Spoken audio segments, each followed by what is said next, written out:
और अब बात दिल्ली मेयर चुनाव से जुड़ी हुई, तो दिल्ली में मेयर का चुनाव की प्रक्रिया शुरू हो गई है और सीधा मुकाबला आम आदमी पार्टी और बीजेपी के बीच है। शैली ओबराय और रेखा गुप्ता के बीच मेयर पद के चुनाव को लेकर मुकाबला चला, तो वहीं डिप्टी मेयर का भी आज ही चुनाव होना है। इसके अलावा स्टैंडिंग कमेटी का भी आज चुनाव होना, और सबसे बड़ी बात कि जो मनोनीत सदस्य हैं वो वोट नहीं कर पाएंगे। प्रोटेम स्पीकर सत्या शर्मा जो है वो चुनाव करा रही हैं। तो देखिए, सुप्रीम कोर्ट के दखल के बाद आज शायद मेयर चुना जाएगा दिल्ली का।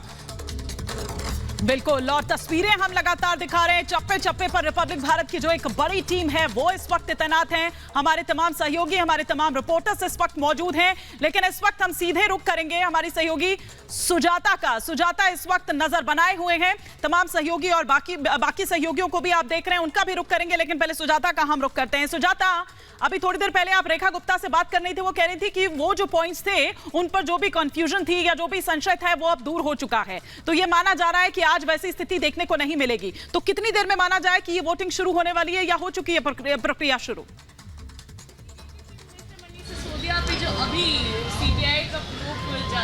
बिल्कुल बिल्कुल, मैं आपको बता दूं, यहाँ एक एक करके सांसद आ रहे हैं वोट डालने के लिए। हंसराज हंसी भी अभी यहाँ पर पहुंचे, जो कि सांसद हैं उन्हें भी अधिकार था वोट डालने का, वो यहाँ पहुंचे हैं। हंसराज जी, हमारे हंसराज जी, वोट डाल दिया आपने? मेयर मिल जाएगा सर, वोट डाल दिया आपने? डाल दीजिए। क्या उम्मीद है आपको? क्या, क्योंकि नंबर्स नहीं है लेकिन फिर भी दावा किया जा रहा है कि हाँ, उम्मीद तो है ऐसा हो जाएगा। उम्मीद कैसे सर? क्या होने वाला है? वोट डाल दिया, सरप्राइज है? पता नहीं, देखो, लेट्स सी, जस्ट वेट। देखिए, अभी भी बीजेपी के भी जितने सदस्य यहाँ आ रहे हैं, क्योंकि जो सांसद हैं जो लोकसभा के और राज्यसभा के, उनको भी अधिकार होता है वोट डालने का। तो हंसराज हंस को आपने देखा, मीनाक्षी लेखी भी वोट डाल के निकल चुकी हैं। डॉक्टर हर्षवर्धन अंदर अभी मौजूद हैं, वोट डाल रहे हैं। आम आदमी पार्टी की तरफ से भी जो राज्यसभा के सांसद हैं वो भी यहाँ पर मौजूद हैं। तो वोटिंग की प्रक्रिया शुरू हो गई है, लेकिन अभी भी बीजेपी ने मैदान नहीं छोड़ा है। बीजेपी अभी भी दावा कर रही है कि उसे उम्मीद है, लेकिन वो उम्मीद कैसे है ये थोड़ी देर बाद स्पष्ट हो जाएगा कि उस उम्मीद में वाकई कोई दम है। क्योंकि देखिए सुजाता, सबसे बड़ा सवाल यह है कि अगर संवैधानिक तरीके से होगा, आंकड़ों की बात करें तो आंकड़ों में आम आदमी पार्टी आगे चल रही है, लेकिन क्या उम्मीद है बीजेपी को? क्रॉस वोटिंग का सहारा है, क्योंकि व्हिप जारी नहीं होता यहां, तो ऐसे में कोई भी किसी को वोट दे सकता है। तो उम्मीद है कि शायद क्रॉस वोटिंग हो बीजेपी को।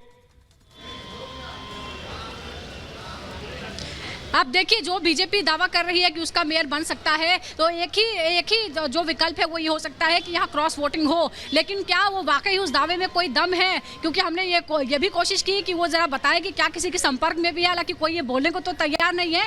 हालांकि ये बीजेपी का दावा है, दावे में कितना दम है ये थोड़ी देर बाद पता चल जाएगा। आमतौर पर ऐसा नहीं होता है, खासतौर पर तब जब आप ही की पार्टी की सरकार राज्य में हो। दिल्ली में आम आदमी पार्टी की सरकार है, एमसीडी में पहली बार उसे सत्ता कायम करने का मौका मिला है। तो ऐसे में बहुत कम उम्मीद की जा सकती है कि आम आदमी पार्टी की तरफ से जो पार्षद चुने गए हैं वो किसी तरह का बदलाव चाहेंगे, क्योंकि तालमेल के लिए ये अच्छा रहता है। जैसा कि दावा किया जाता है, जब हम डबल इंजन की सरकार कहते हैं, तो उसी तरह से एक डबल इंजन दिल्ली में भी लग सकता है।